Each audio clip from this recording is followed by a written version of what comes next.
Hello, everybody. Good afternoon, and welcome to another episode of Live at the Waterhole. We're first up, we're in East Africa, in Kenya, at the Old Donyo Lodge. My name is Ralph Kirsten, and what does the bush hold in store for us today? Well, you'll have to sit back, relax, and watch as the animals come down to quench their thirsts and cool off. And as per usual, please don't forget that this is a live and interactive experience, so we'd love for you to jump on board with us and send us through your questions and your comments. You can do that by going on the Wild Earth website and registering. You can also join the conversation on X, formerly known as Twitter, using the hashtag WildEarth as it appears on your screen. What is it that you'd like to see? What would you like to chat about? Whatever it is, wildlife related, send it on through. As we've got what looks like a Christmas tree on this Maasai giraffe, with all of those red-billed oxpeckers pecking away, combing through the hair, and picking up on any ticks that they can come across. Called sanguinivores because of their love of feeding on blood. That's what they love. So sanguinivore is the name for that kind of feeder. That's exactly what they do. So mostly eating ticks, but sometimes, so it's a symbiotic relationship that benefits the giraffe. Sometimes when there's wounds, they might keep it open and then become parasitic. So they're not always friendly and helpful for the giraffe. We very often see them doing that on hippos, who don't really have ticks on them because of them loving to live in water. But they very often have war scars and wounds that the oxpeckers are able to open up and get into the blood. So that's what they do there.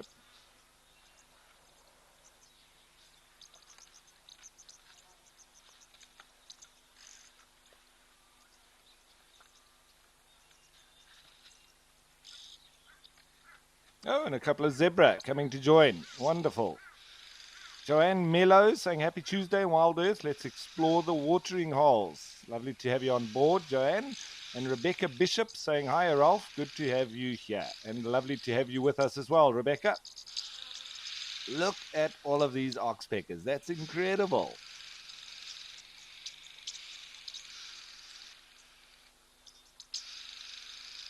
I think they're keen to come down for a drink. And remembering also that they are cooperative breeders. So generally, you'll have one family group that will be on an animal alone. But this seems a lot of individuals. But it's possible. They could all be from the same family.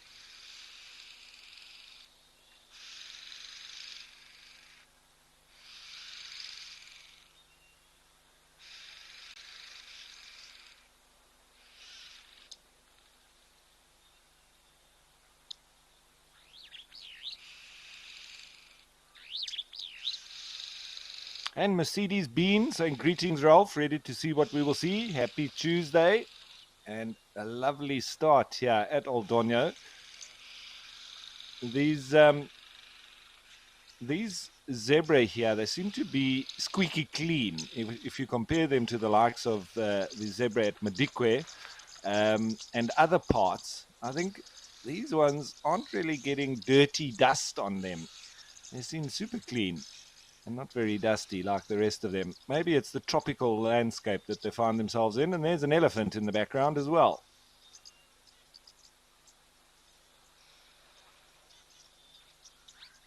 So Erica Oldno asking and saying, hi Ralph, what are we delving into today? Well, that's the question, Erica. I like when the conversation is viewer driven. So if you've got any topics that you'd like to discuss, it's nice if we're discussing something about the animals that we're looking at, or at least a subject that involves them. So whatever it is, if anybody's thinking of different topics that you would like to know more about, or whatever it is, send it on through.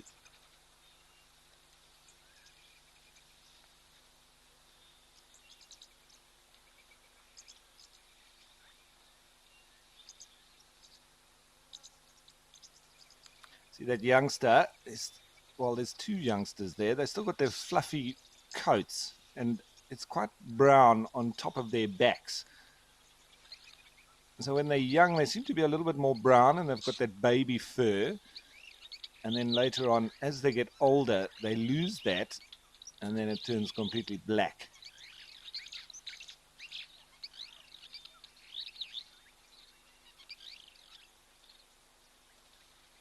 So Rebecca Bishop asking, are they grabbing the zebra's fur or directly into their skin?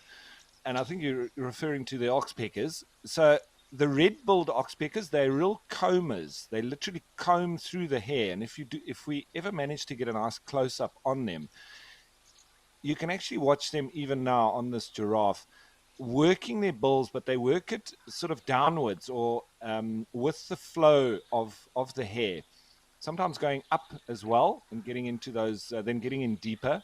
But that's how they comb through the hair downwards. And then as they feel any of the little ticks within that, then they'll quickly scoff them up.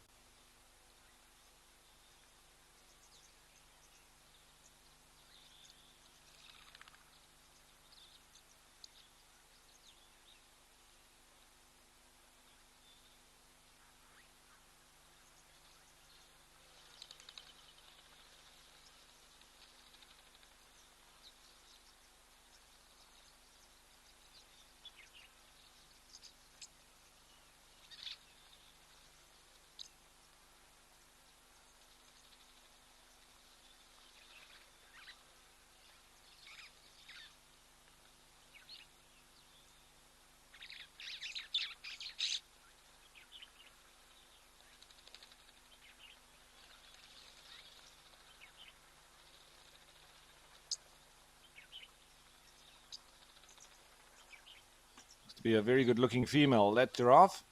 Beautiful coloration.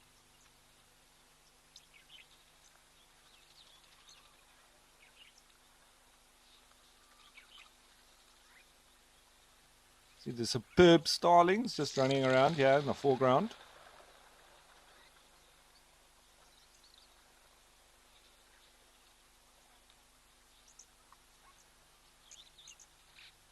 The oxpecker is also coming down for a drink.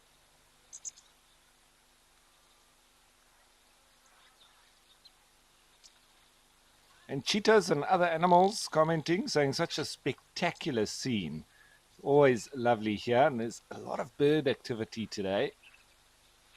Some of the big animals hanging around as well.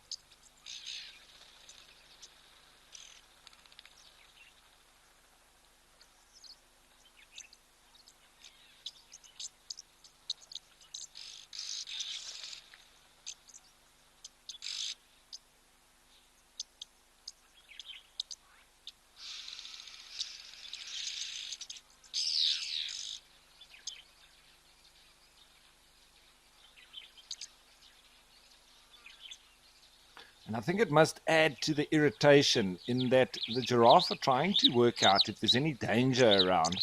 And they've got these birds jumping all in and around their head, into their ears, and making a noise while they're doing it. So it must be quite distracting as well, you know, as the ticklish nature of their feet and their claws as they're jumping around in their hair too.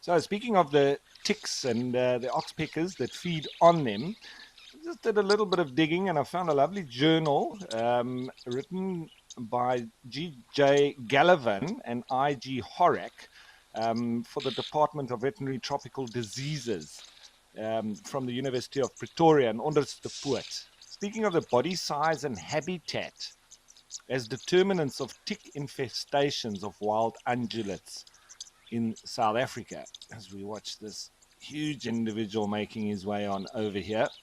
Because I remember when we studied wildlife management, there was at some stage a real representation of different Ungulates and how many ticks they have on them or on average on any given day. Obviously, it is seasonal, and as we say, the location as well and the habitat that they're in. So it would be different for different areas.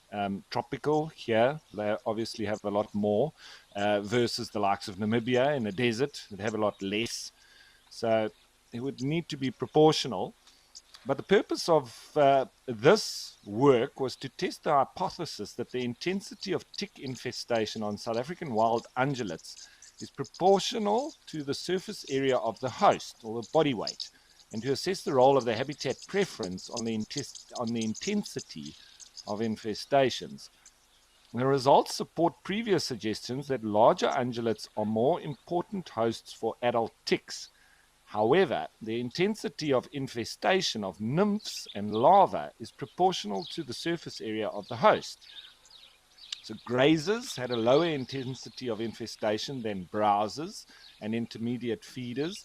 And the difference was most pronounced in the 30 to 150 kilogram weight range, within which the grazers were predominantly short grass grazers, which utilize habitats less suitable for ticks.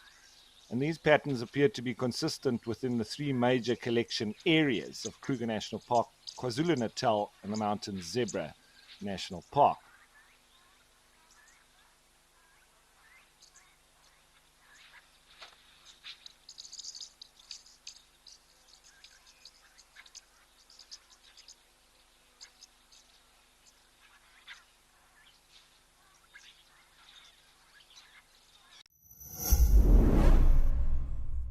We should probably prepare to move fairly quickly. Wildearth presents Safari Spotlight, your front row seat to the wonders of the wild. Join our expert naturalists each week as they guide you on an unforgettable journey through the heart of nature. Looks like this female came out here. What a privilege to be here. Subscribe to the Wildearth YouTube channel and never miss a moment of the adventure. Wildearth, connecting with nature. Get ready for an adventure of a lifetime. Wildearth Travel is proud to launch a brand new grand tour. Backed by popular demand, join us for an unforgettable experience where you'll meet Wildearth presenters from past and present, participate in an exclusive rhino conservation project, and even take a masterclass in wildlife filming. And of course, you'll get up close and personal with your favorite animal characters. Book your spot now and dive into the wild with Wildearth Travel.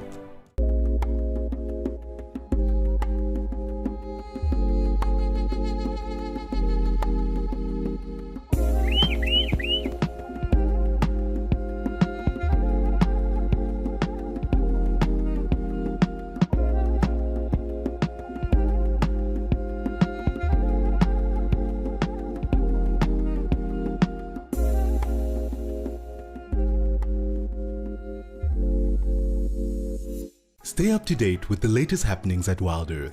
Discover what goes on behind the scenes and get a weekly recap of the best moments on the channel. He's got it! And he's straight up a tree! Sign up to be an explorer and receive our newsletter written just for you and sent straight to your inbox every week. Wildearth Explorers, a club for people who are passionate about nature. Thank you for joining us and have a fantastic morning.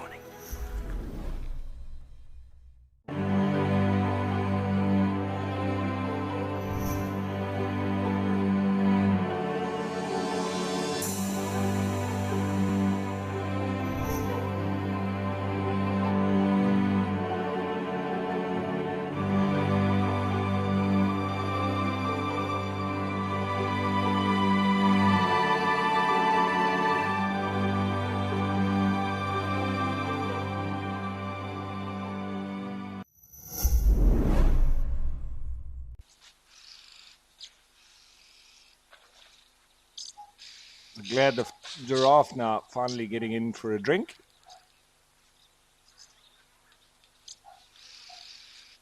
Still with the irritating oxpeckers.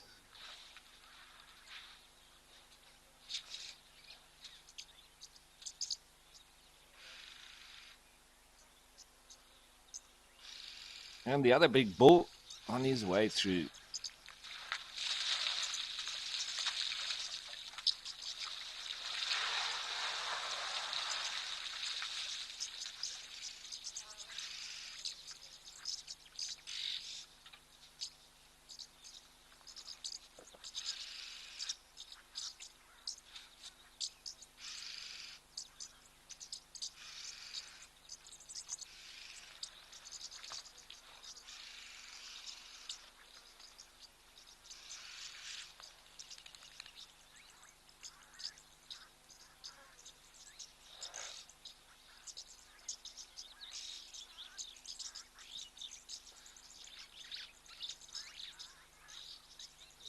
So let's watch as these two bulls now will obviously have to interact. You can see on his approach already putting his penis out, which is part and parcel of a sort of greeting ceremony.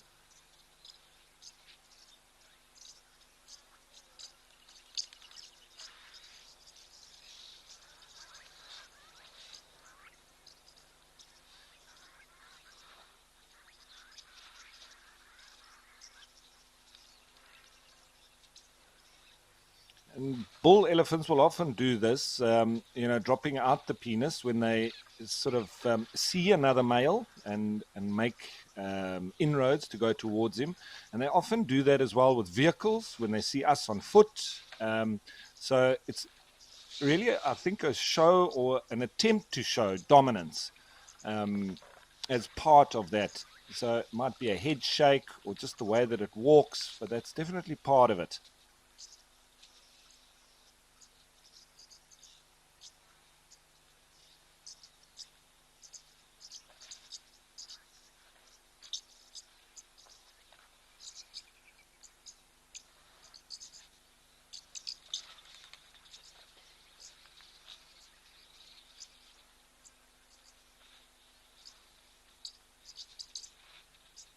So these bulls definitely are interacting. You can see the new arrivals just pointing his trunk towards the other every now and then. So smelling it. But there's probably also vocal communication going on that we can't really hear. And of course, body language between them as well.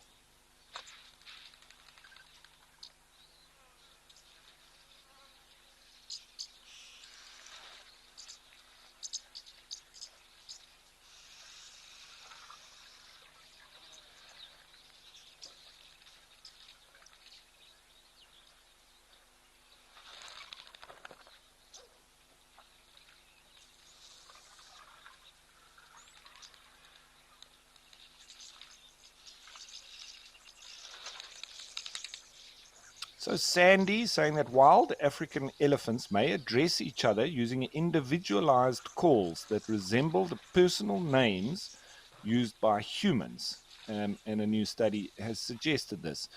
And I must agree with that. I've been through a lot of studies and journals throughout my time on the show here and before that as well. And all the studies suggest that there's so much to the communication between elephants that we don't understand, but we're starting to realize some patterns and working out that they definitely are as intelligent as we've always thought. And the communication is very intricate as well. And I would not be surprised if there is personalized names for each other. Probably not in our traditional sense of Henry and Peter, but maybe it's the one that lives by the big old baobab, or the one that walks with a limp, or the one with the big tusks, or it might not even be the one. Obviously, we're thinking of a language that we speak, but in some way or form, they will be recognizing each other and making sounds and noises resembling some form of language that they will then be identifying each other with.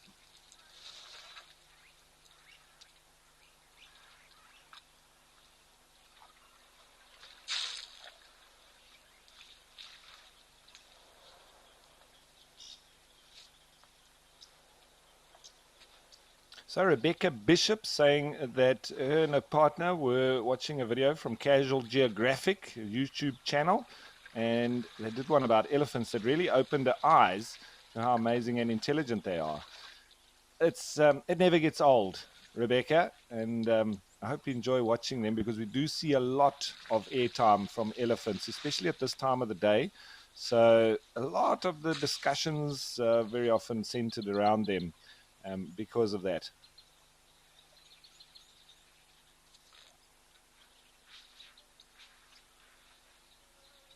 And Miriam asking, have oxpeckers ever tried to land on humans? Miriam, I'm not sure. I've never heard of it. I'm sure it's possible, and it probably has happened, but I don't know unless you're walking around full of ticks, which I've done. But they sort of climb up into the hidden areas. It's so difficult for an oxpecker to land on somebody and actually go for ticks if they're not sort of crawling up your leg, which is often what they do. As you walk through the grass, they just hang their little arms out, and as you walk past, they grab on, wee, and then start crawling up to get into soft areas that they can, settle in and start getting into your blood.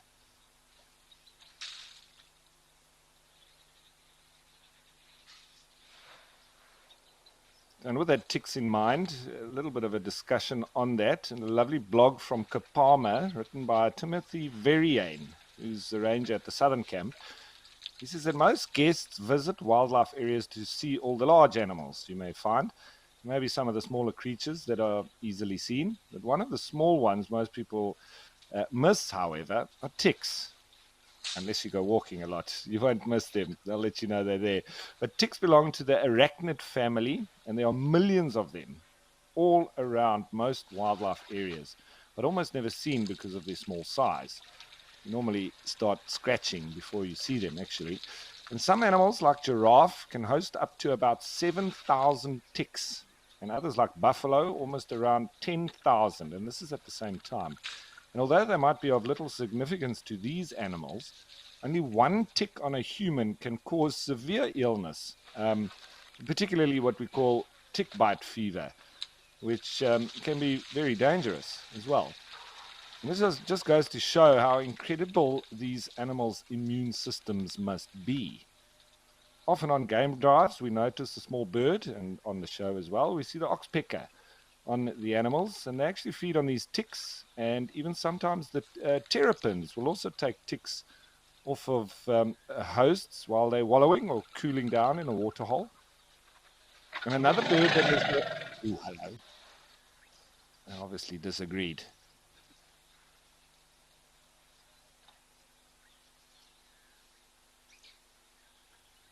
Not very happy.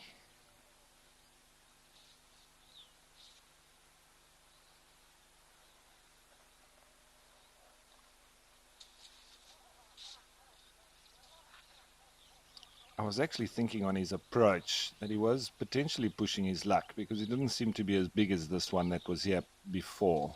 Didn't have his big tusks, and just his demeanor was a little bit aggressive. So I think he's been told off.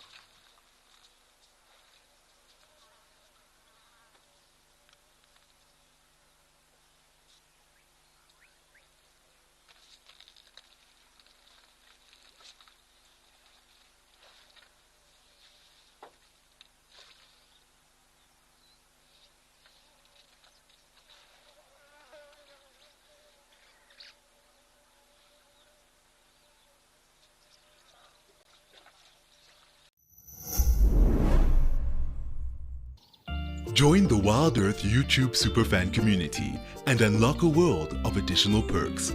Get exclusive early access or discounts to Wild Earth travel deals. Wear the best bush attire with merchandising discounts.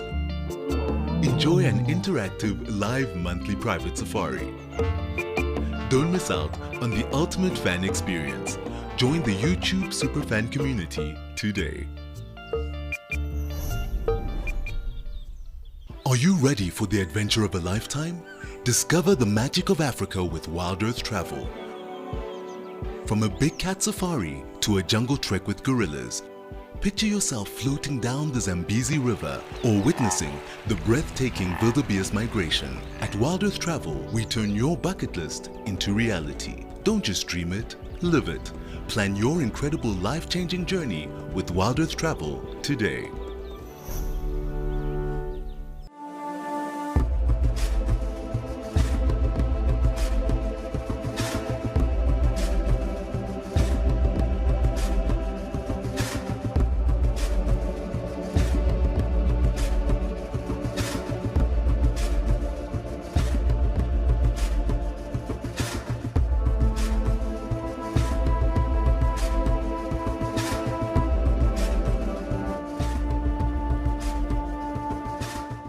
Chatting around a fire is an ancient practice that has connected humanity for centuries, and we want to keep it alive in our modern age.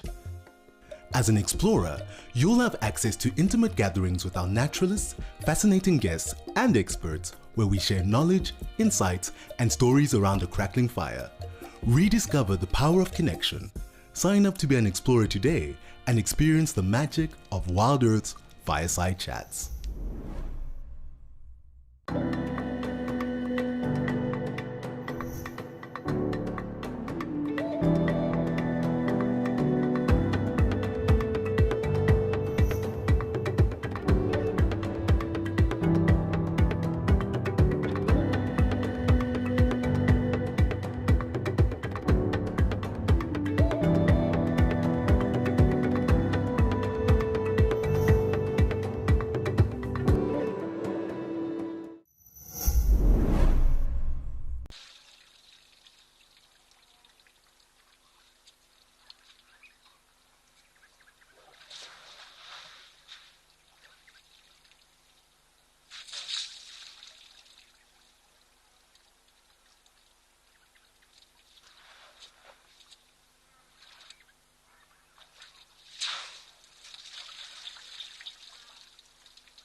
So Tracy was saying that that was intense. It was. I think it was a proper rebuke.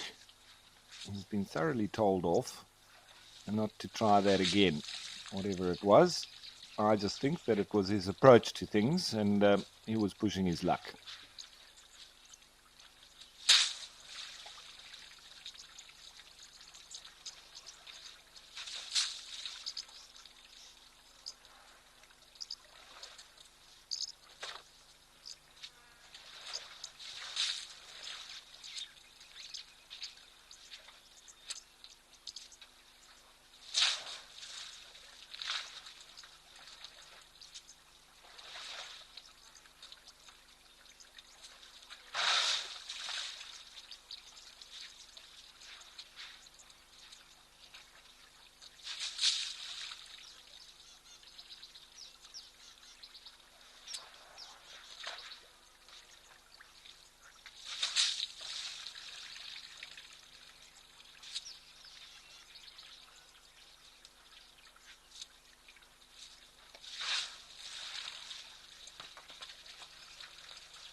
So just a little bit of picture breakup there at Old Donyo. So we've headed on over to Okukuyu in the Etosha National Park of Namibia, the Great White Place.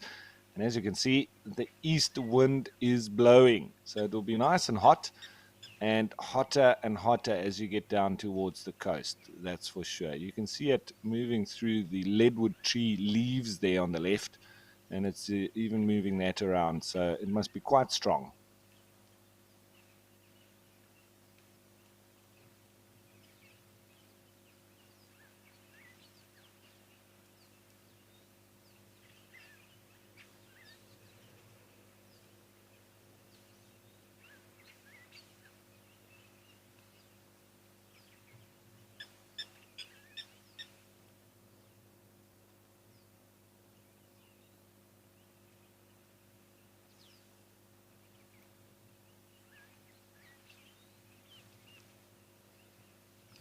So while we're waiting for some of the animals to come in for a drink here, there's odd springbok moving around in the background there and in the foreground. And I'm sure there'll be oryx and zebra and wildebeest coming through.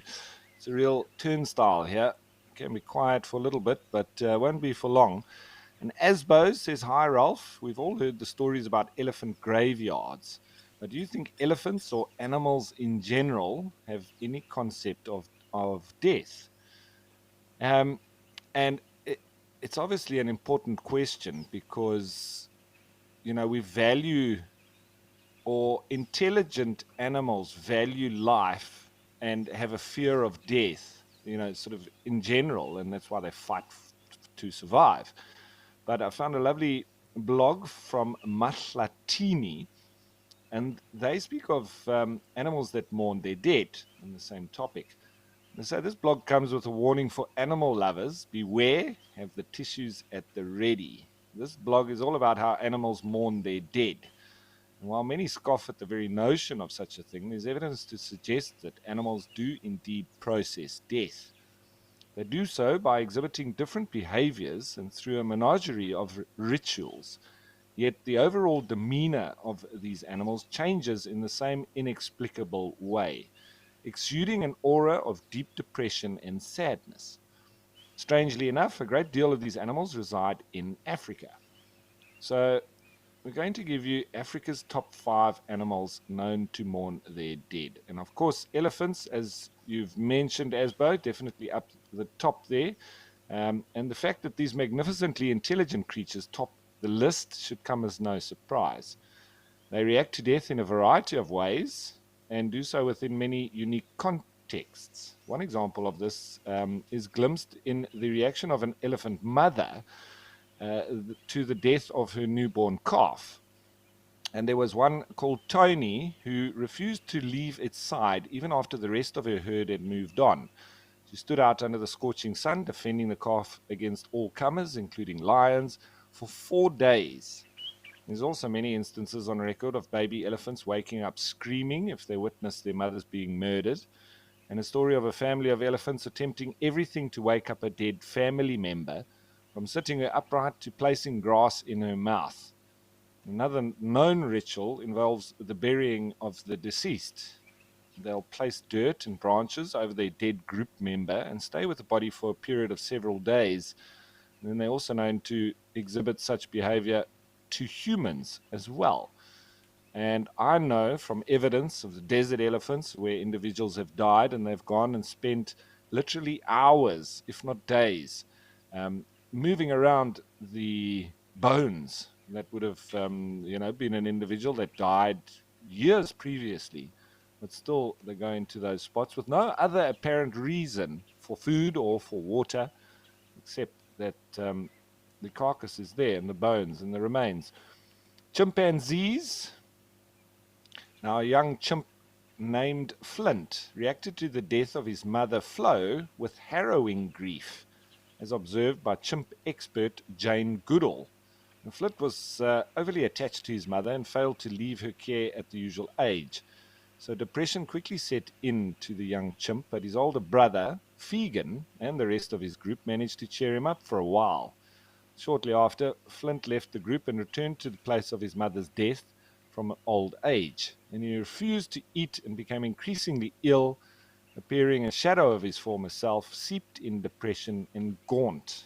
And after weeks spent pining, Flint curled up and passed away himself, only but a few feet away from where his mother died. It's a sad story, but reflecting the real depression that has come from the passing of another, especially one so close as your mother. Baboons. When Sylvia the baboon's grooming partner and daughter Sierra were killed by a lion, she looked to other members of her group for support. It caused the otherwise snobbish monkey to look to those below her hierarchical ranking. And scientists noticed there was a rise in Sylvia's glucocorticoid levels at the time of the incident. The glucocorticoid relates to stress levels in the body, so it's clear that Sylvia found the experience less than pleasant. And her embrace of lower ranking females for company and companionship is proof of her desperation through grief. I still think it's difficult to measure grief and depression and whether it's ultimately directly related to the passing of another individual or because of a change of circumstance in your own personal experience. I'm not sure which it is and to what extent they do, but there is definitely, I mean, we see through the evidence that there is an obvious reaction to death and mourning, but in the true sense of that grief for another, could it not be more grief for the change in your own circumstance? Maybe both.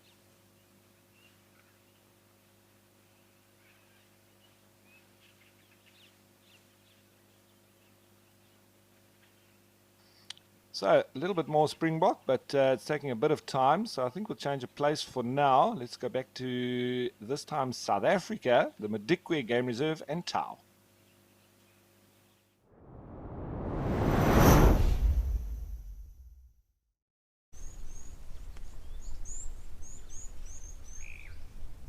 Where we have the ever-present waterfowl, a couple of the common moorhens, and then blue wildebeest, just relaxing on the water's edge.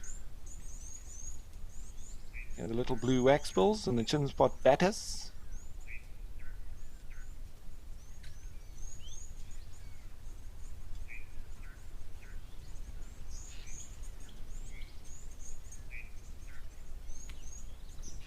So Wendy was asking, are there any other animals that communicate in a similar fashion to elephants? Wendy, I would say that all of the highly intelligent creatures are similar in the way that they communicate. I would say whales and dolphins have a similar way of communicating, however different tones or pitches from the actual noise that they make. But I think with that intelligence that they do form some kind of language and identification of individuals and are able to describe things or at least point other animals in a direction of where food might be or whatever it is. So I think those three are quite similar in the way that they do communicate. And a couple of commonalities between them. They're all able to communicate over vast distances through the water. Obviously, it's denser than the air, and so is the ground. So whales and dolphins, using that medium, that sound will travel further in, and elephants use rumblings within the ground to take it further as well. So quite interesting in those similarities.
The yellow-breasted apellis calling now. Apellis, apalus, whatever way you want to say it.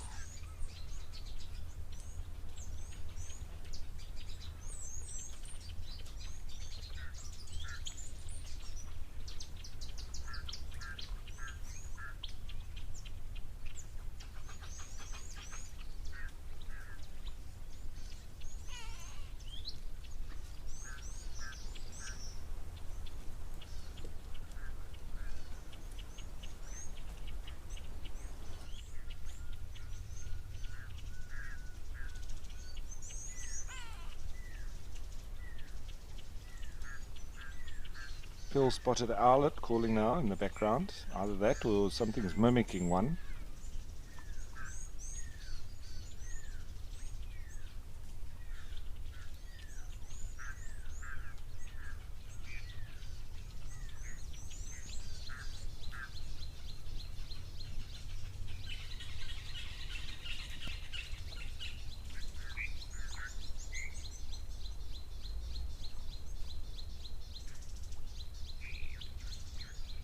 Now, P Soul was asking, would fish exist in this pond? Absolutely, P Soul. What I can guarantee is that there will be catfish. They have an uncanny ability to just almost seemingly appear out of nowhere when there's a new water body. But I think it's mainly down to the likes of birds, the waterfowl that will transport their eggs. Both, because they lay their eggs. It's almost similar to frogs, where they've got like the sticky substrate with the eggs embedded on it, so it sticks on everything. And I think the birds transport it through flying between different water bodies, and I think sometimes also that they've eaten the eggs and they defecate. But by whatever means, the catfish, it's a sharp tooth catfish. It's the only catfish that we have in our freshwater systems, and as I say, in literally every single one. And so transported by, I would say, birds, and then they grow prolifically, and they can survive also inside dried up water holes as well. They'll encase themselves in the mud, and they can survive like that for a few years even. And if the water hole fills up again, suddenly you've got big, fully grown catfish, and they can get into huge sizes. It all depends on the size of the water hole, though. But, catfish over 50 kilograms is not unheard of. But generally in these kind of water holes, it's rather shallow. You're probably looking at between 500 grams and a kilogram fish. And as the name suggests, they've got whiskers. So that's what we call them, barbel, because those whiskers are termed barbels on the side of their mouths. It's to help as they sort of forage in the dark, muddy waters, and they feel anything with those whiskers, and they snap it up with a suction in their mouth. So they'll very quickly dispatch whatever they feel that moves. They are carnivorous. They will eat other fish and invertebrates and all sorts. Whatever moves, really.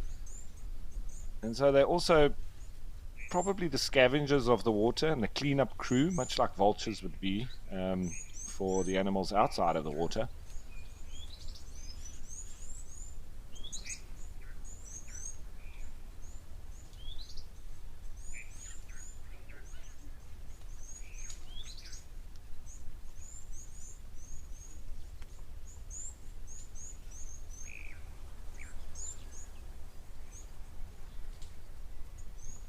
There's a nice looking impala ram just grazing.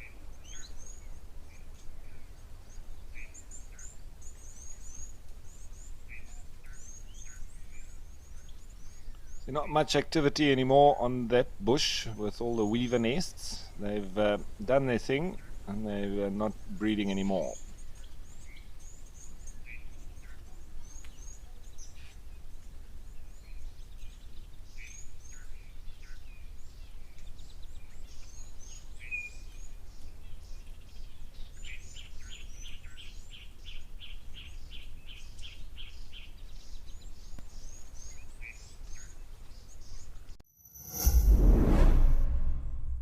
We should probably prepare to move fairly quickly. Wild Earth presents Safari Spotlight, your front row seat to the wonders of the wild. Join our expert naturalists each week as they guide you on an unforgettable journey through the heart of nature. Looks like this female came out here. What a privilege to be here. Subscribe to the Wild Earth YouTube channel and never miss a moment of the adventure. Wild Earth, connecting with nature. Get ready for an adventure of a lifetime. Wild Earth Travel is proud to launch a brand new grand tour. Backed by popular demand, join us for an unforgettable experience where you'll meet Wild Earth presenters from past and present, participate in an exclusive rhino conservation project, and even take a masterclass in wildlife filming. And of course, you'll get up close and personal with your favorite animal characters. Book your spot now and dive into the wild with Wild Earth Travel.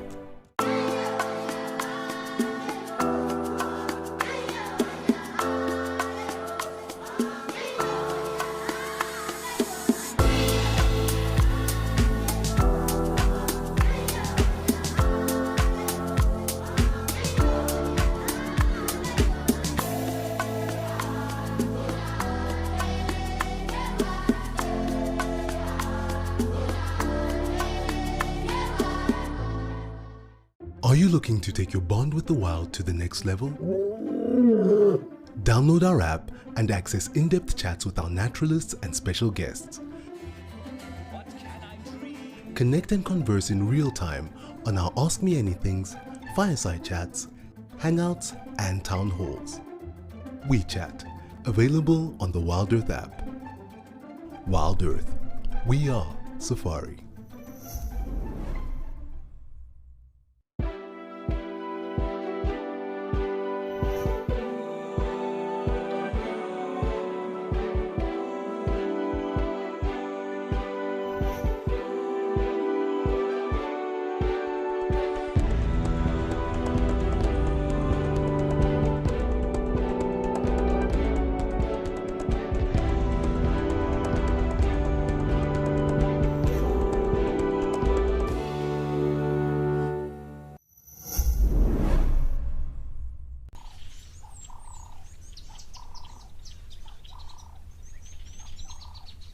I'm just wondering how this individual actually got mud on its back.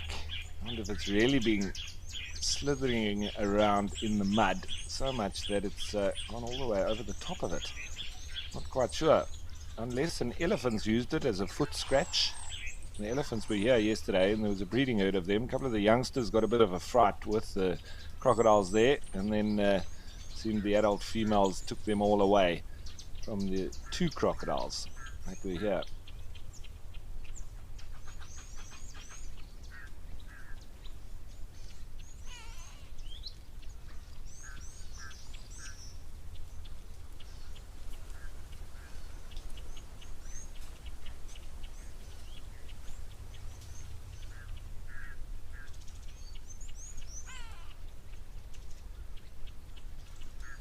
There's a grey go-away bird calling.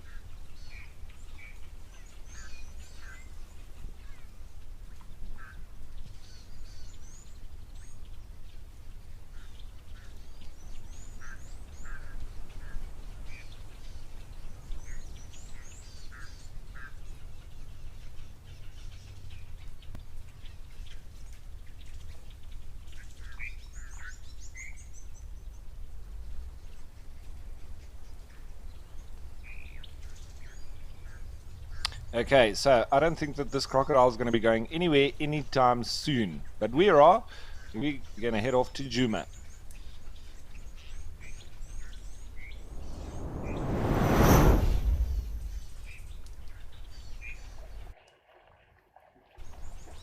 With a wonderful herd of buffalo. That is great to see. I wonder how many there are. Seems like quite a big herd. And then, I have to say it, you have to think that the lions are somewhere not too far behind them.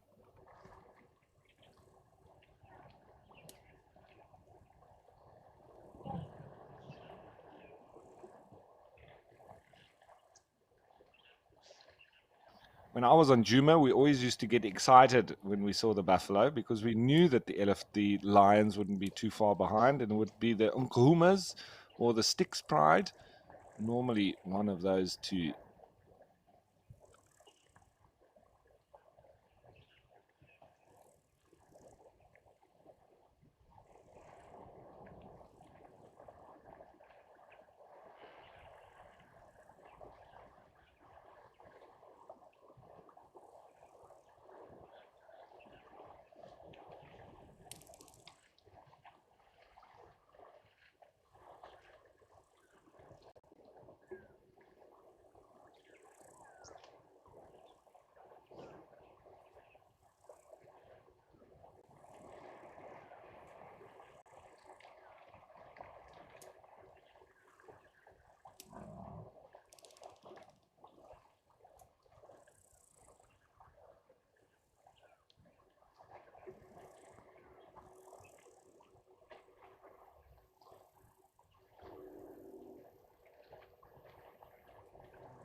Nice to see a good mix of ages. There's a little youngster.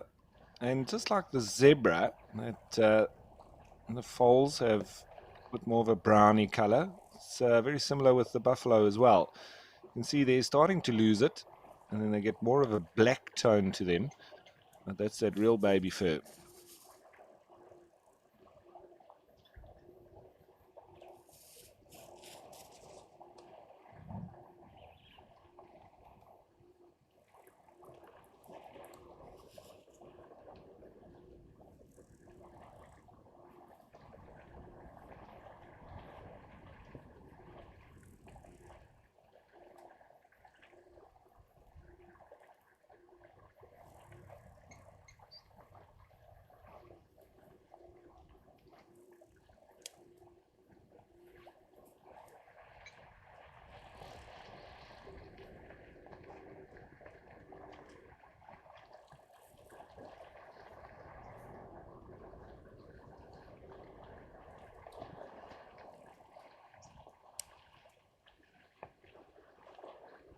So Vicky T was asking, from how far can lions sense prey?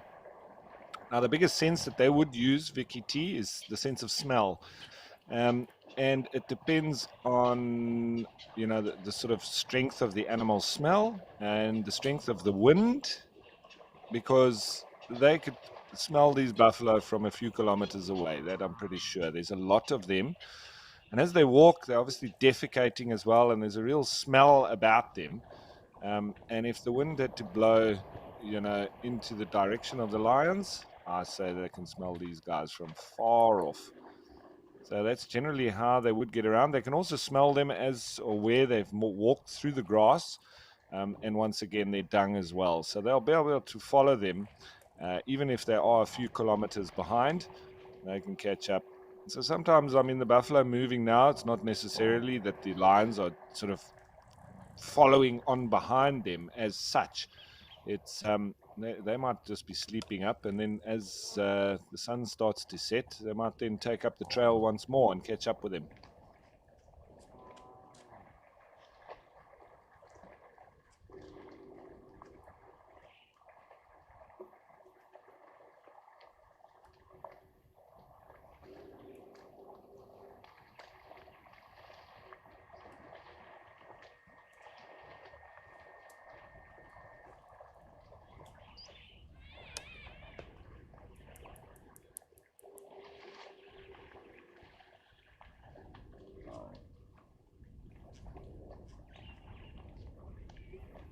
Now, I think it's quite interesting to discuss about buffalo and the way that they move around and the different sort of groupings within the herd.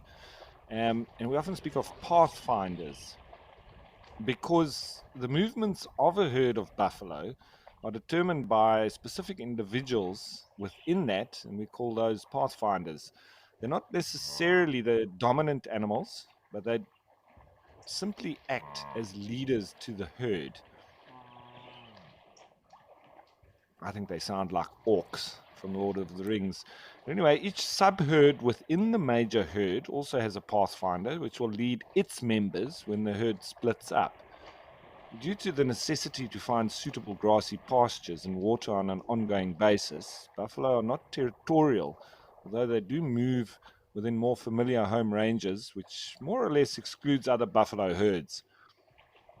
Home ranges can expand or shrink depending on the shortage or availability of resources, respectively.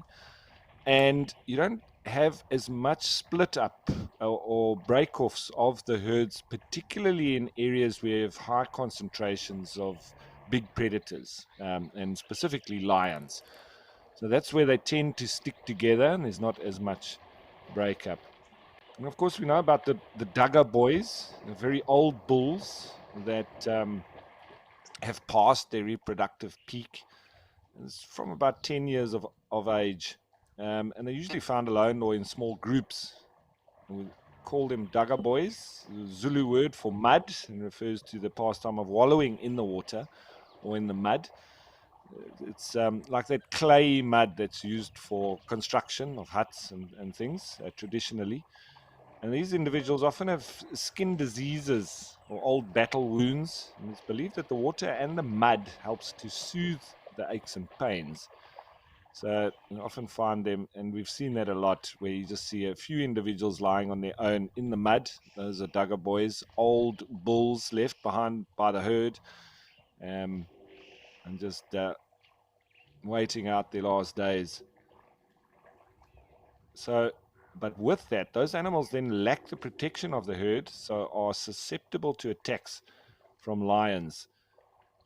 But that means that the cumulative result is that Duggar boys are extremely temperamental and dangerous if you come across them on foot. They don't run, they charge.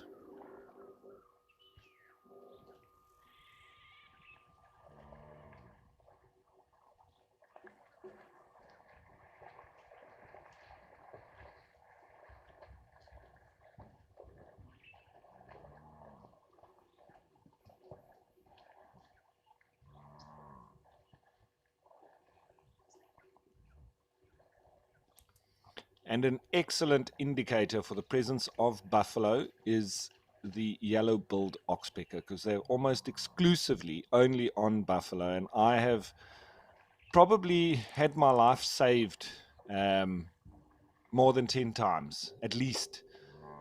It's probably a couple of dozen times, I would say, more likely, by just the call of a yellow-billed oxpecker. It's made me freeze in the bush, back off, and just sort of go around the bush a little bit, and see a sleeping Duggar boy behind a palm tree or in a small mud wallow. And if I didn't hear it, I would have walked right on top of it with a group of people as well each time. So I really do take heed of the call of the yellow-billed oxpecker.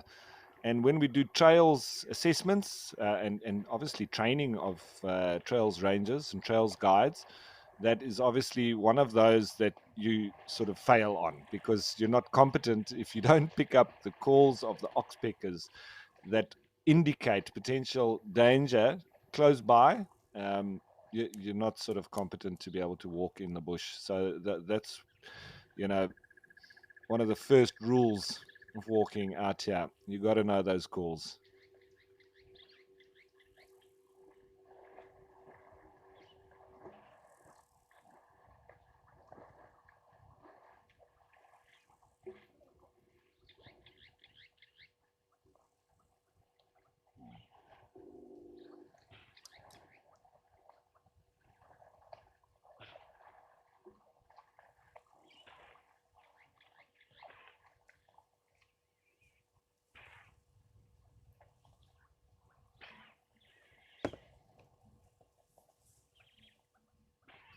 So Sanjeev Roy saying that though lions regularly take down buffalo, admires their fighting spirit. Definitely, buffalo don't give up easily, and they will fight back. And sometimes they turn the tables on the lions, having been persecuted by them pretty much their entire lives. So when they do get the chance, they'll also rip a lion apart.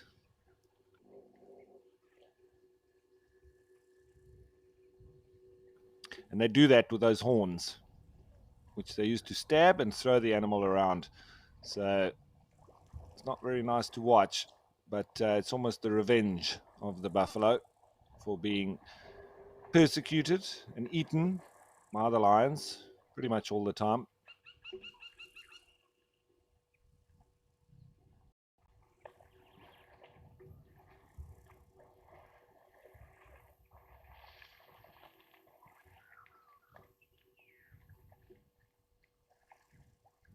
So then we could ask, is revenge another emotion that animals could potentially feel in wildlife? We spoke of mourning, it's an emotion. So would revenge be an emotional sort of behavior that could be real within wildlife? I think I've seen it in buffalo in the way that they want to kill lions. They don't just kill it, they maim it.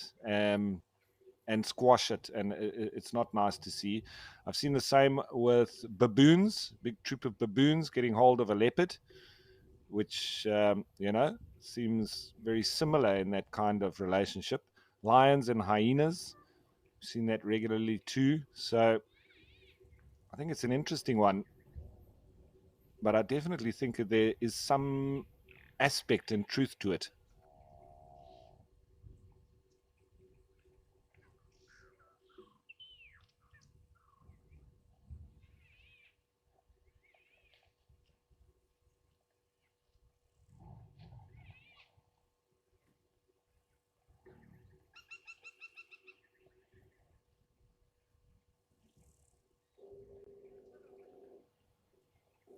Is that bull walking a bit gingerly? I'm not sure. Sometimes difficult to tell with buffalo. They look like they've got aches and pains, and but if there's any kind of alarm or whatever, then suddenly there's nothing wrong with them. So it is quite difficult to judge.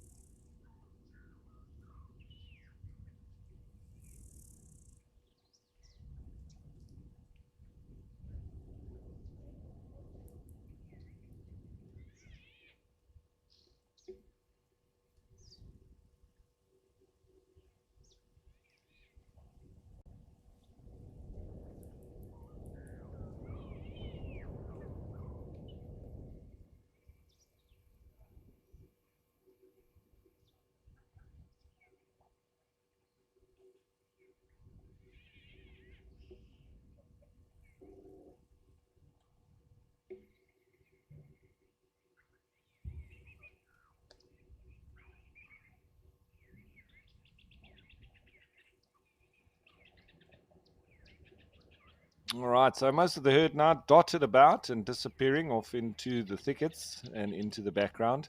So I think we'll change, and this time let's go to KwaZulu-Natal and Tembe Elephant Park.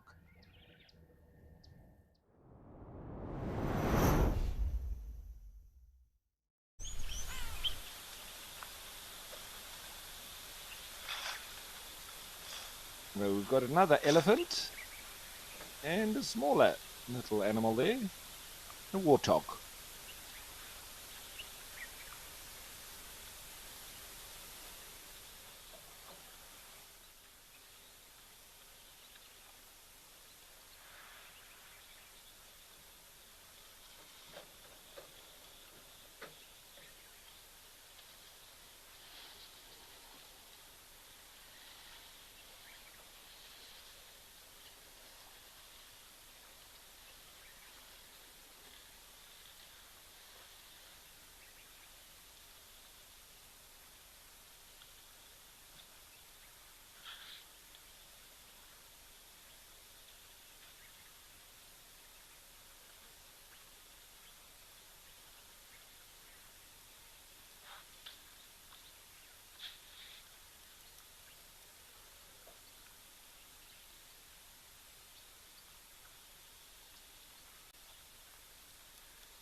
So just from the behavior of that elephant, I thought there was potentially another one on its way. There might still be one around.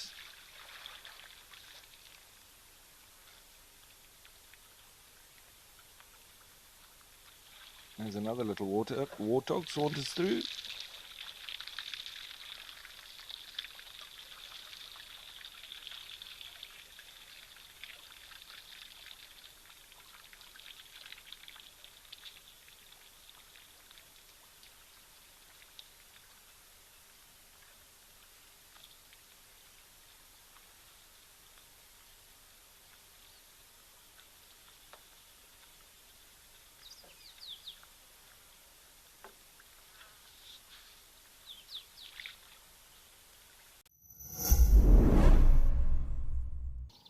Join the Wild Earth YouTube superfan community and unlock a world of additional perks.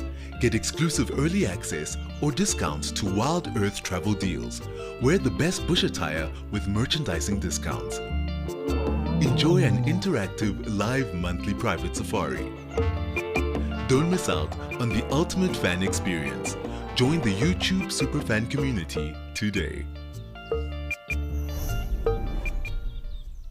Are you ready for the adventure of a lifetime? Discover the magic of Africa with Wild Earth Travel.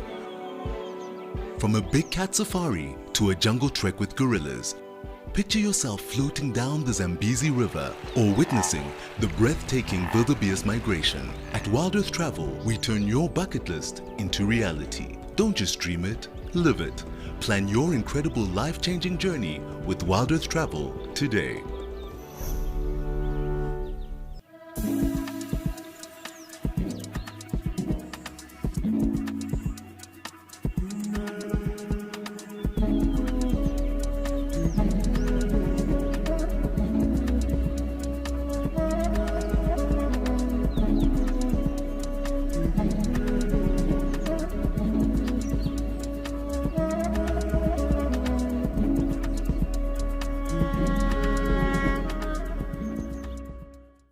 Thank you for joining us and have a fantastic morning. Did you miss all that?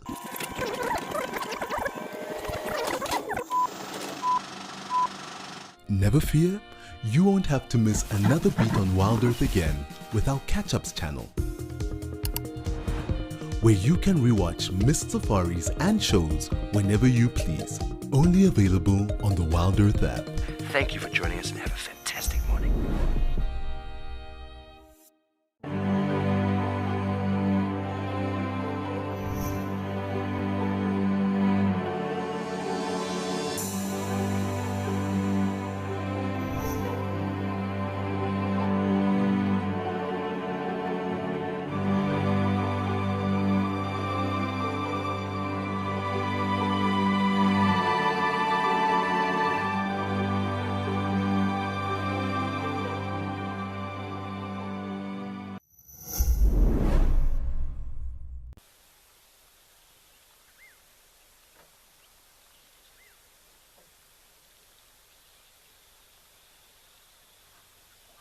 So this elephant looking very relaxed.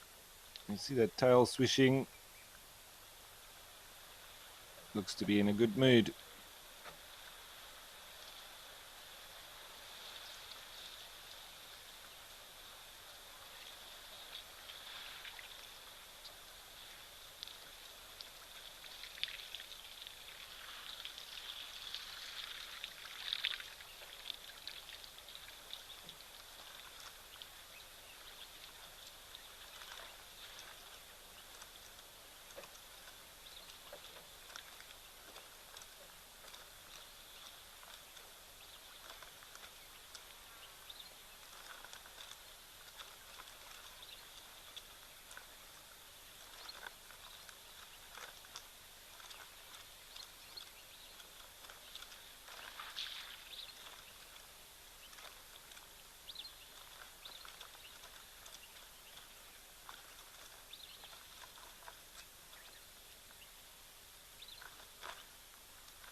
Now, yesterday the conversation sort of centered around do we have an elephant problem? And at the end of it, we sort of have come to the conclusion that we have a problem that we need to manage them in the wilderness areas that we have now confined them to. And where they're not confined to those wilderness areas, we need to manage the areas that they move through and the people that they come into conflict with. And I think a major part of that then does conclude that one size definitely does not fit all. And I say that because here at Tembe, very different to the likes of the Kruger National Park or Madikwe Game Reserve. And from the Wild Trust, they say that the elephants of Tembe Elephant Park in northern Maputo-land, KwaZulu-Natal, are part of the Maputi Futi Tembe coastal elephant plains population, the only elephant population indigenous to KwaZulu-Natal. This group of elephants used to roam freely into Mozambique from South Africa through what is now known as the Futi Corridor and into the Maputo Special Reserve. But a fence between Mozambique and South Africa along Tembe Elephant Park's boundary was erected in 1989 after the elephants moving between the countries began showing signs of severe trauma from the war going on in Mozambique, displaying bullet wounds and snare wounds from heavy poaching as well.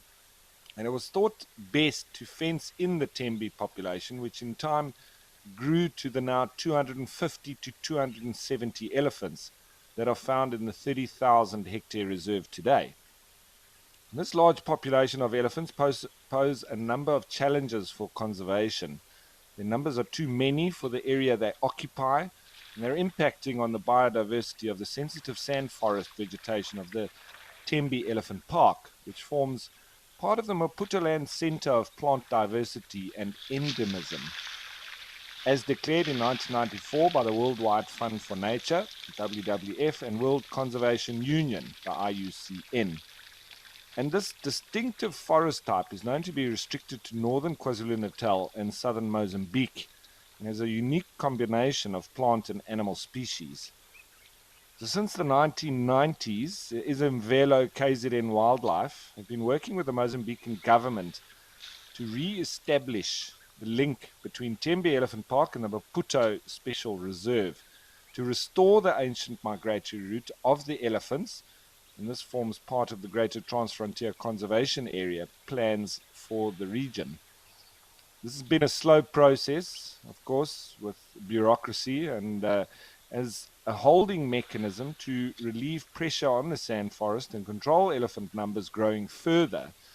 Wildlands Conservation Trust has funded 2 management interventions in Tembe, as we spoke of yesterday, a contraception program for the elephants, and an elephant restraining line that has been put in place, protecting 2,500 hectares of sand forest.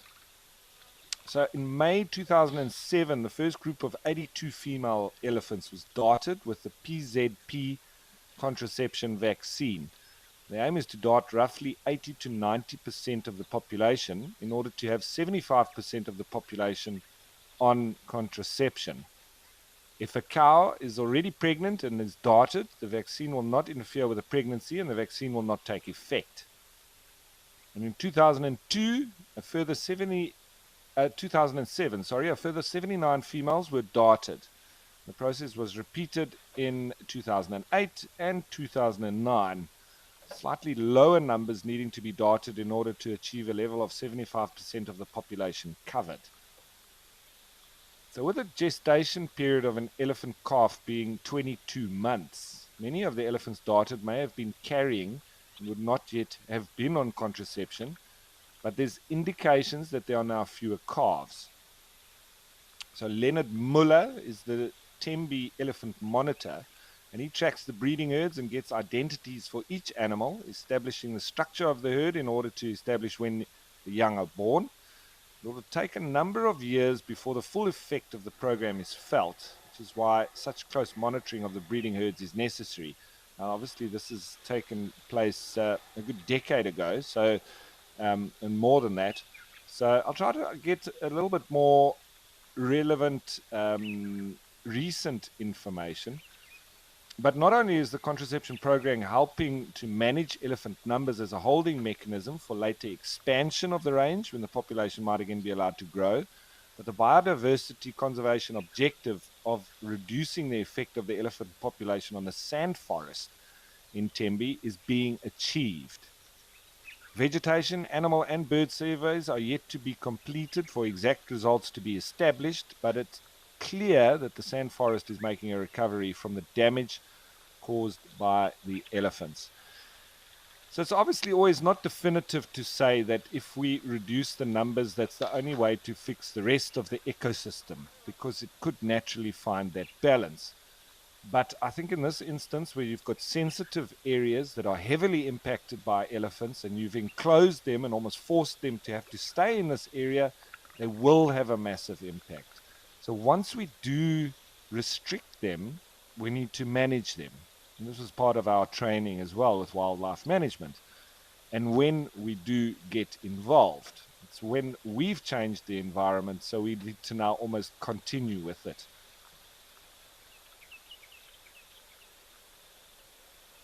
But lovely little scene here and chat about Tembe, and I think, as I say, no size will fit all, that's for sure. I think we're going to change of place and head on back to Juma.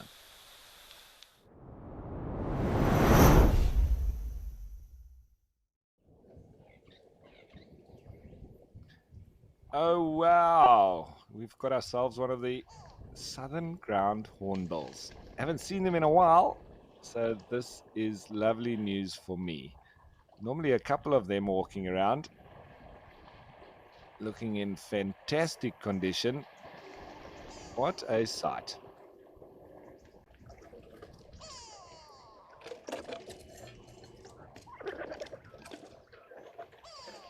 No, and it looks like some of the buffalo are coming back for a drink.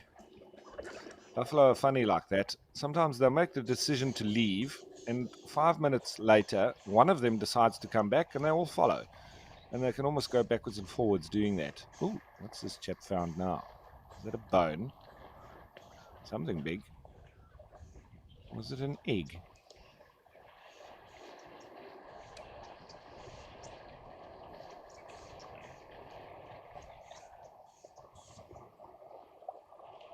Seems to have broken it up a bit. Was it some maybe lion or hyena scat that's turned white in the sun?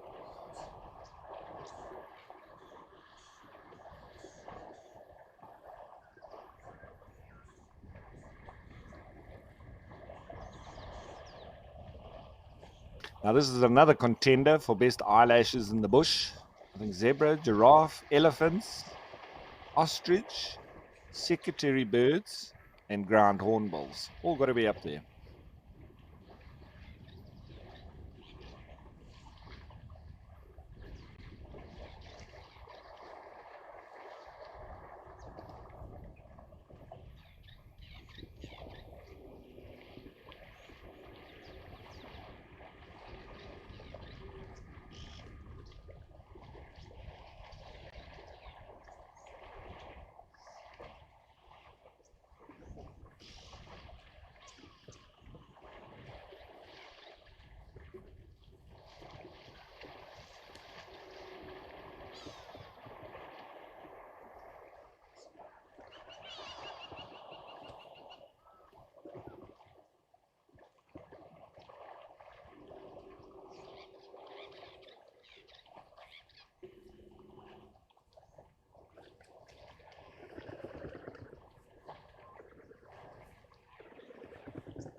So the southern ground hornbill, they're omnivorous. They basically feed on anything they come across, meat, protein.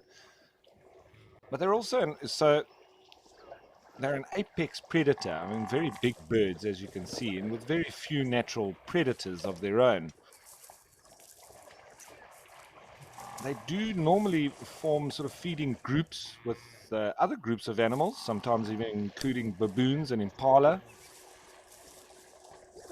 And they're also regarded as a flagship species for the savanna biome because it's a valuable indicator for natural and anthropogenic threats within its range. Because the species is used in traditional medicine across its distribution range, and in some countries, it's actually regarded as the bearer of bad news. Or if it's seen on someone's roof, it's an indication that someone will die in that house. It's also believed to be a protector across its range. It's believed to protect against evil spirits, witchcraft, and lightning spells. Currently classified as vulnerable, according to the South African National Biodiversity Institute. You can still hear those buffalo walking away.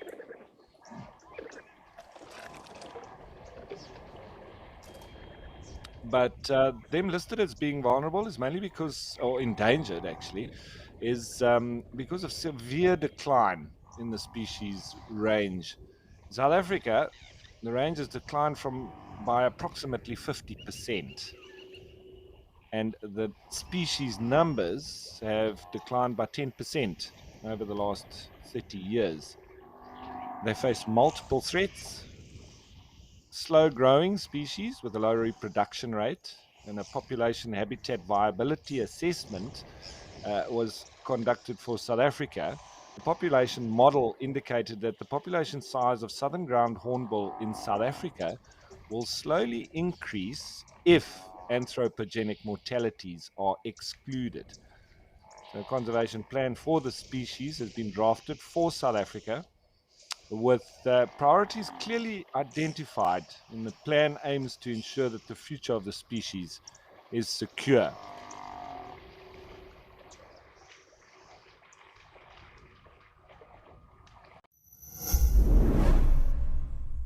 We should probably prepare to move fairly quickly. Wild Earth presents Safari Spotlight, your front row seat to the wonders of the wild.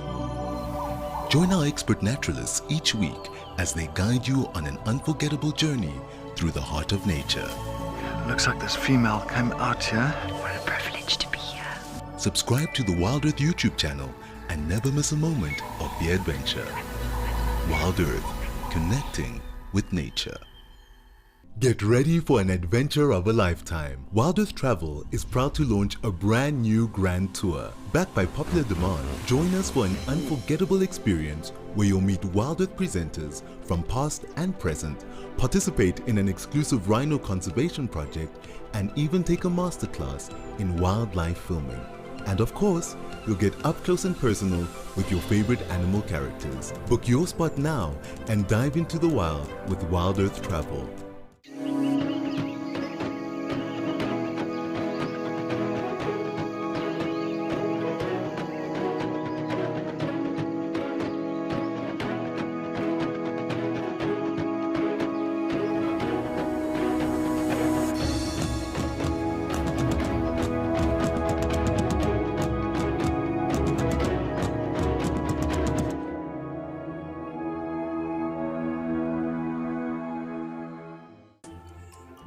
Not everyone gets excited to hear a leopard chuff, spot a pangolin, or see a real impala rut. But if you are wild about the wild, you can become part of a community of like-minded nature lovers and share authentic wildlife experiences with the world. Join the Explorers Club and you will also enjoy the many benefits that come with it too. Wild Earth Explorers, it's in your nature.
I'm really hoping that we're going to hear and see some yellow-billed oxpeckers,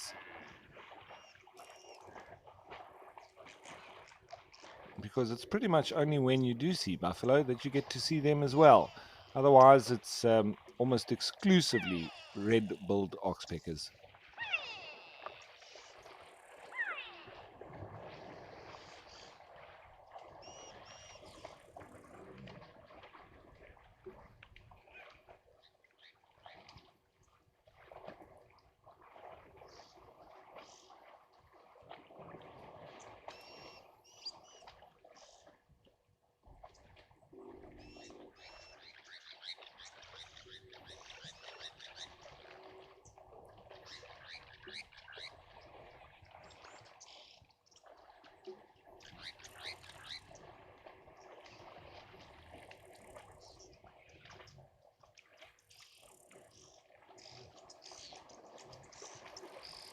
Now I can definitely hear some. It's more of a tsu, tsu than a chik, chir of the red-billed oxpecker.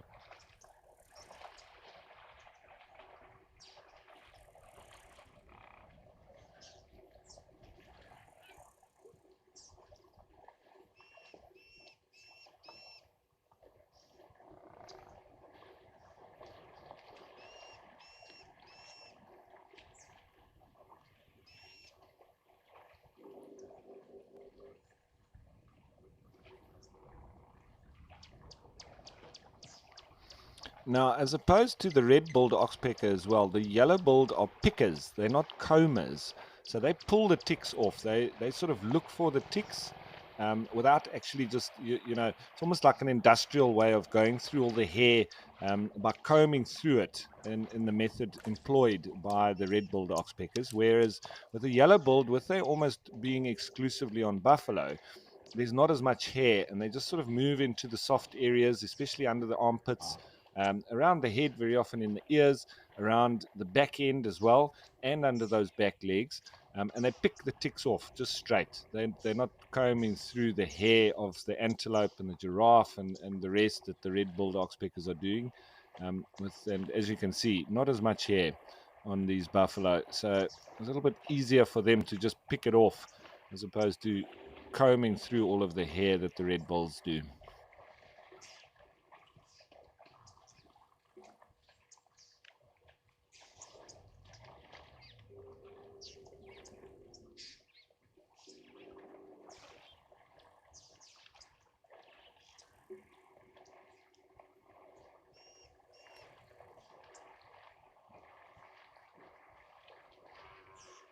And now, slowly but surely, I think they're going to move back up into the grazing area off of this water hole. But who knows? There might be another one that comes down, and the rest of them all come down again.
Okay, so lovely to see this herd, and we'll keep an eye on them.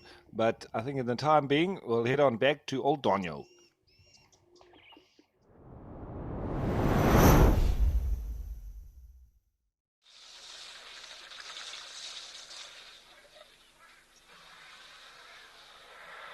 I don't see 1 ton, but lovely to have these big bulls here with a little bit of a younger one with them as well.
So Vic Langford was saying that it's so sad when loss of habitat and old customs and beliefs are responsible for decline in animal numbers, because both are avoidable. I must agree, Vic. Especially, something or an animal that is persecuted around a belief that is obviously a myth or a legend, and then the animal obviously suffers as a result. When they're such lovely birds and they are in the decline or have been, and so it would be great if we could just change the narrative and get behind the bird and its plight.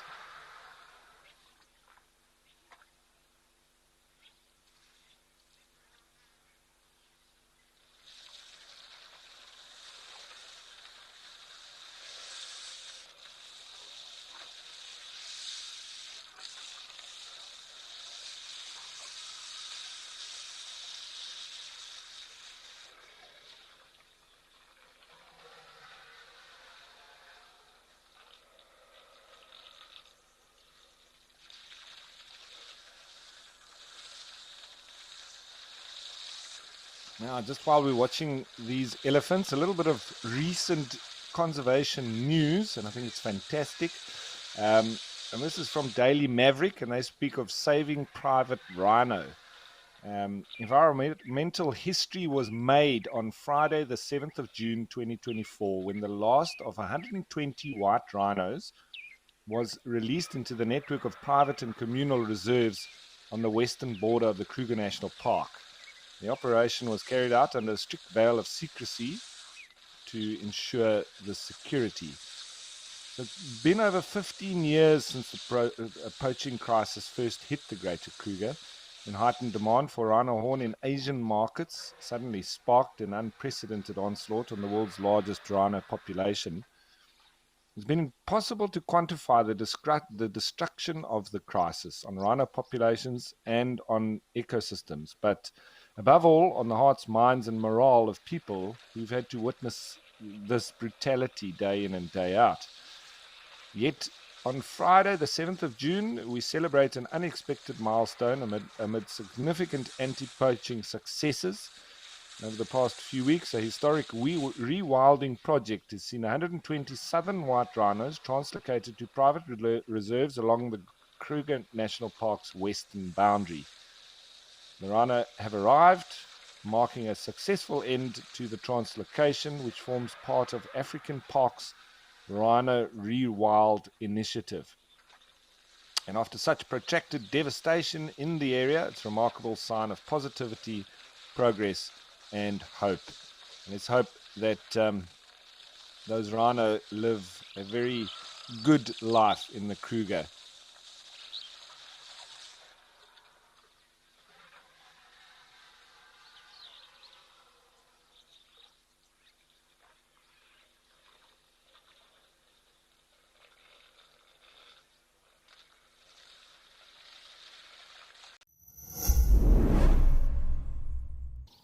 Join the Wild Earth YouTube superfan community and unlock a world of additional perks. Get exclusive early access or discounts to Wild Earth travel deals. Wear the best bush attire with merchandising discounts. Enjoy an interactive live monthly private safari. Don't miss out on the ultimate fan experience. Join the YouTube superfan community today. Are you ready for the adventure of a lifetime? Discover the magic of Africa with Wild Earth Travel. From a big cat safari to a jungle trek with gorillas, picture yourself floating down the Zambezi River or witnessing the breathtaking wildebeest migration. At Wild Earth Travel, we turn your bucket list into reality. Don't just dream it, live it. Plan your incredible life-changing journey with Wild Earth Travel today.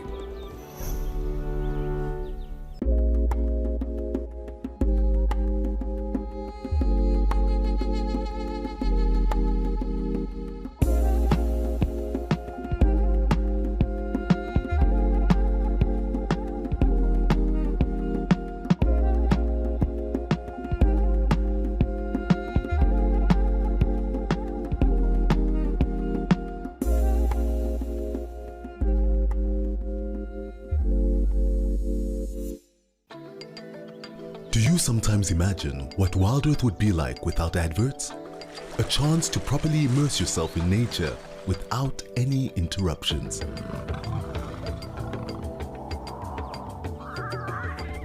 Sign up to be an explorer for a small monthly fee and you can truly escape into the wilderness. Ad-free viewing is now available on our app as well as on our website. Wild Earth, it's in your nature.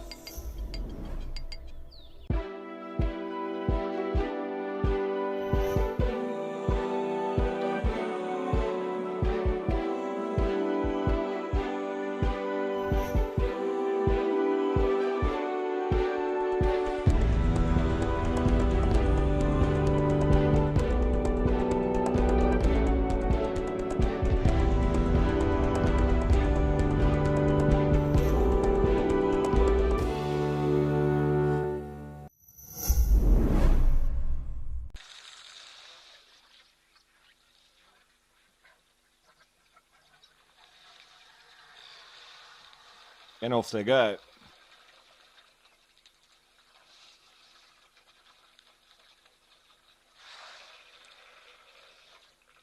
Yeah, maybe the giraffes that chased them off.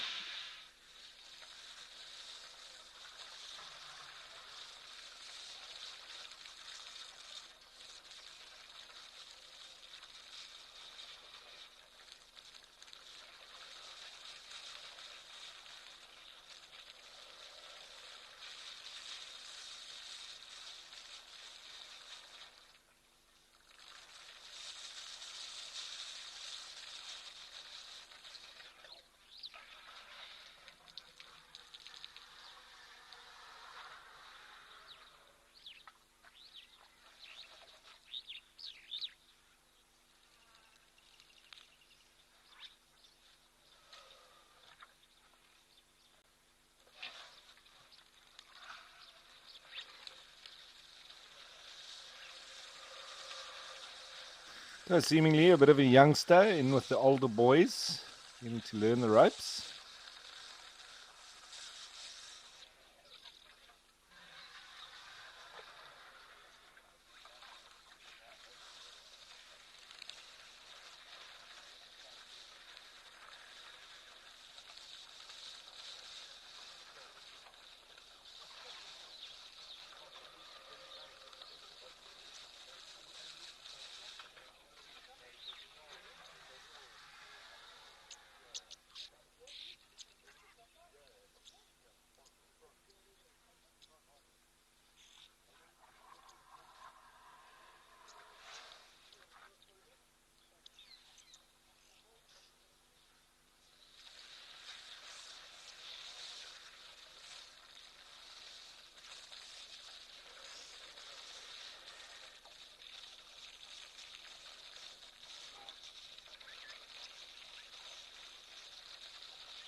There come the wattle starlings back again. Oh. I think it's the day of disputes amongst the elephant bulls. And you see the giraffe off. He's out of there.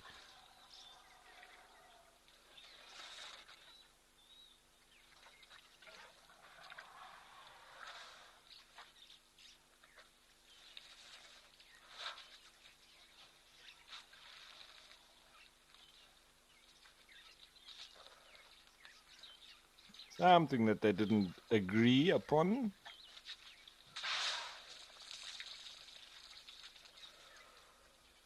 Could this bigger bull have no tail? Maybe he was getting laughed at and he wasn't happy about that.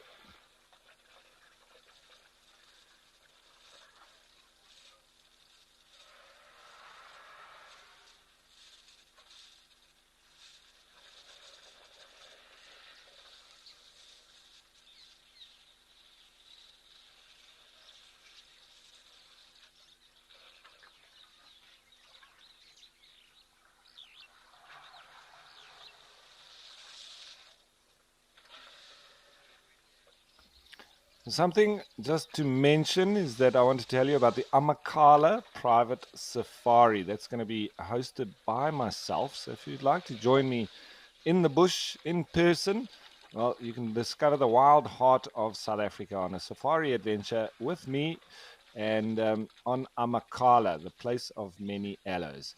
As you would have seen me on many times, there's a naturalist there, and there's limited space available for 6 lucky guests on the safari from the 1st to the 6th of December this year. And if you'd like to find out any more information, please go onto the Wild Earth website and click on travel.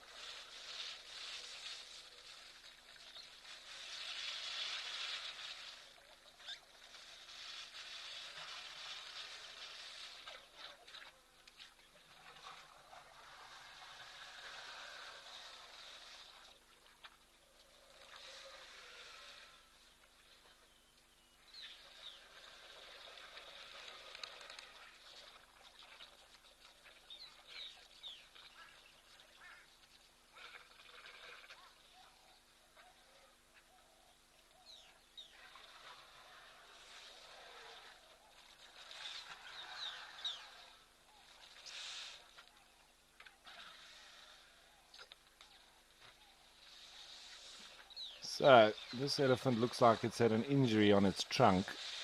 Looks like it could potentially have been a snare. It does seem to be healing, but you can see there, I think there's still a hole in it. Shame. That's it. That is a real shame. But with it obviously having been treated, because it wouldn't have been able to get that off on its own. So at least we know that it is being looked after.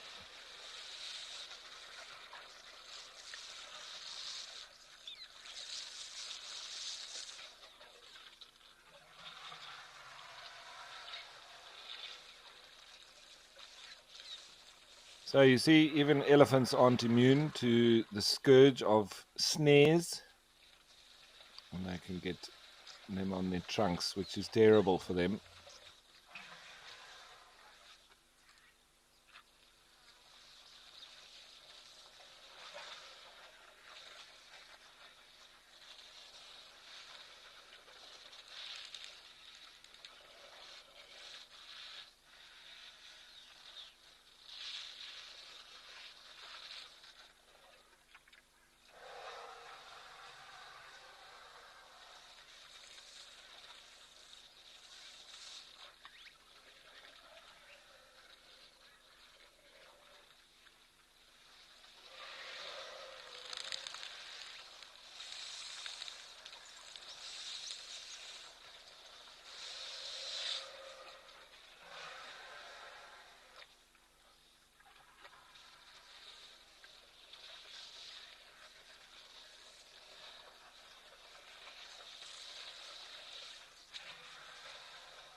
It's a shame. Actually, these two have been in the wars. One doesn't have a tail, and the other one nearly lost the end of its trunk. So they've probably got reason to be aggrieved, both of them.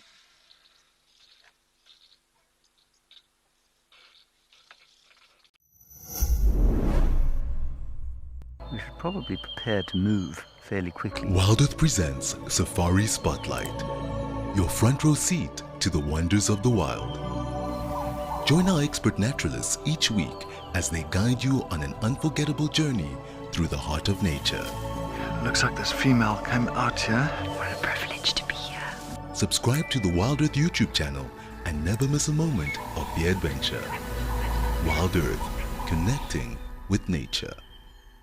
Get ready for an adventure of a lifetime. Wild Earth Travel is proud to launch a brand new grand tour. Backed by popular demand, join us for an unforgettable experience where you'll meet Wild Earth presenters from past and present, participate in an exclusive rhino conservation project, and even take a masterclass in wildlife filming. And of course, you'll get up close and personal with your favorite animal characters. Book your spot now and dive into the wild with Wild Earth Travel.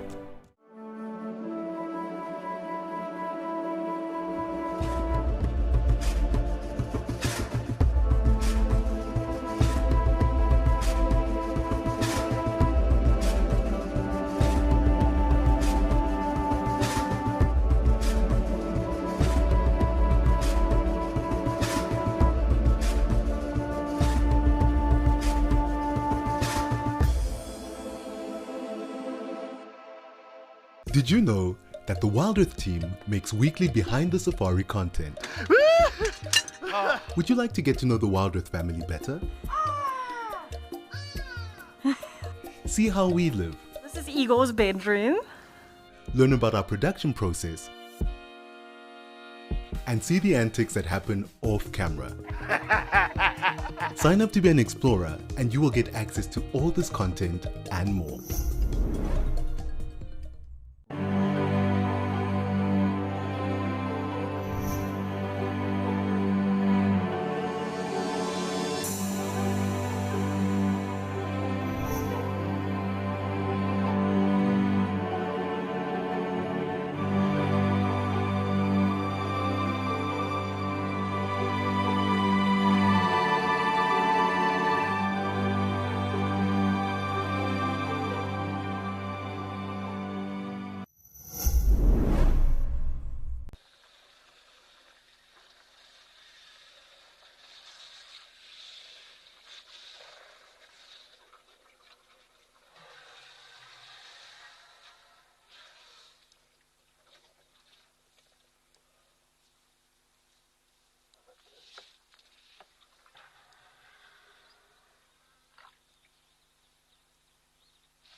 So I've just got news that from one of the zoomies, just saying that that elephant's actually had that injury for about 2 years now. So I'm just glad that it still seems to be doing all right. It does have a bit of a hole in there, but it's a little bit like having your nose pierced, I would say. So you can still see that it can operate, it can function, but it would be better, obviously, if it wasn't like that. But it seems to be doing all right.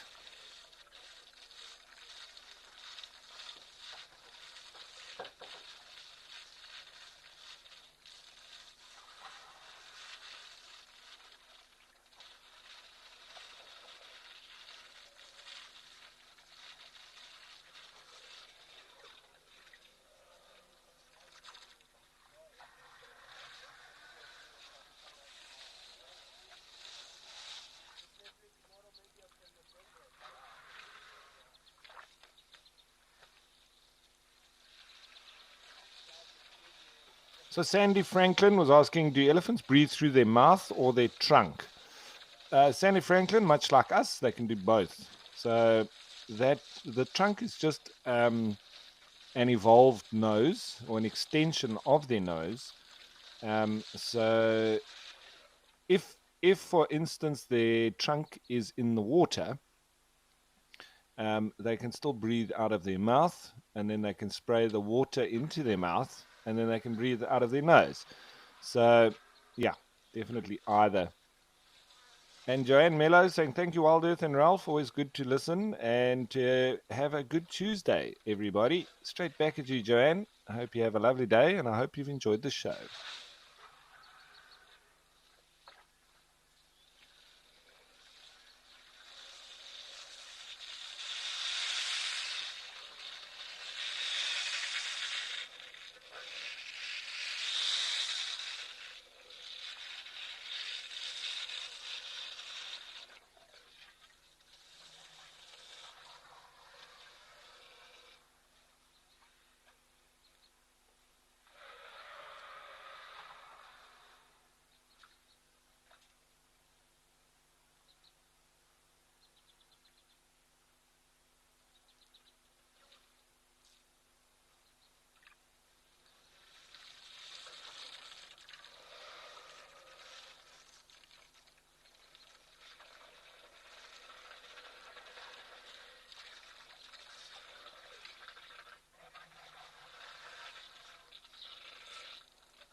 Now, when I was in the Masai Mara, I noticed a lot of elephants without tails. And I see this one also doesn't have one. I don't know if it's from crocodiles or from lions.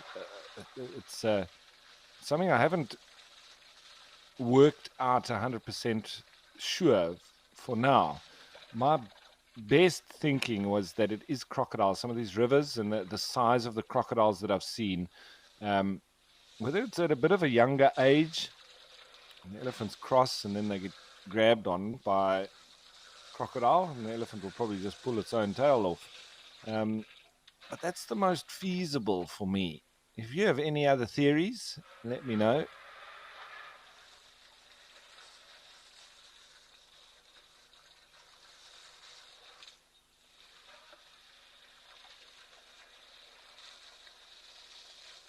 Nice close up on the wrinkly skin and the lack of a tail.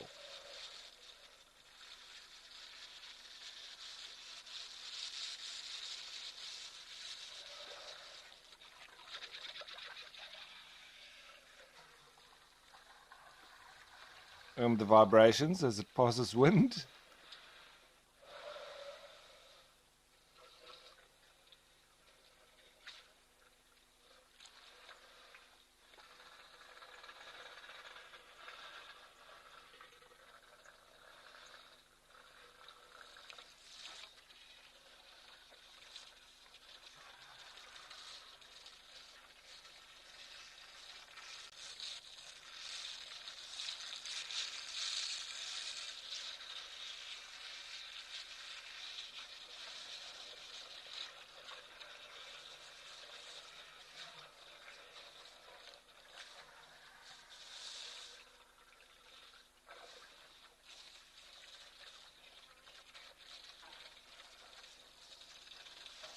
And a nice close-up on this giraffe's coat.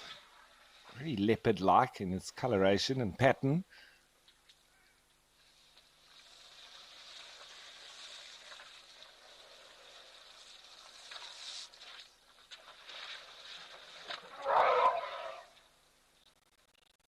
Oh, I think there's a little bit of argy-bargy between the elephants again. Maybe not so much.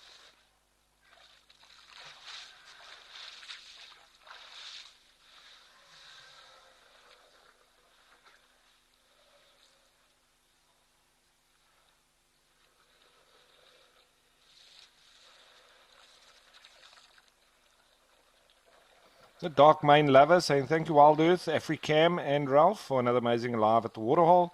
And that we all have a wonderful day. Straight back at you, Dark Main Lover. Thanks for joining us, and I hope you will join us again tomorrow. I'll be here once more as we are coming up to the end of the show.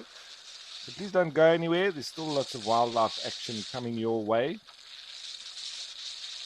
You never know what to expect. The only constant out in the bush is change.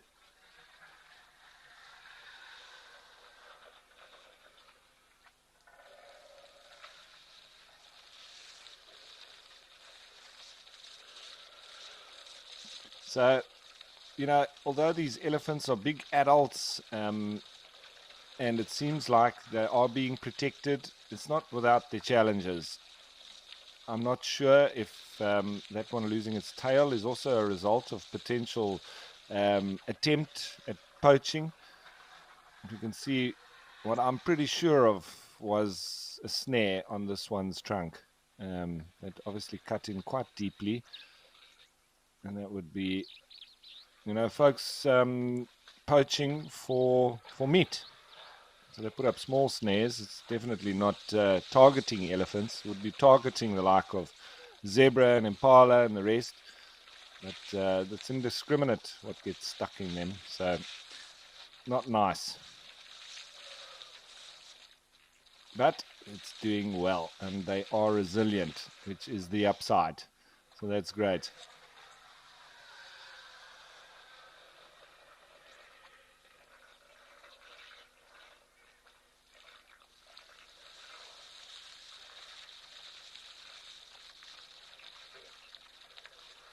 So So that's it from me for now. We'll see you again tomorrow.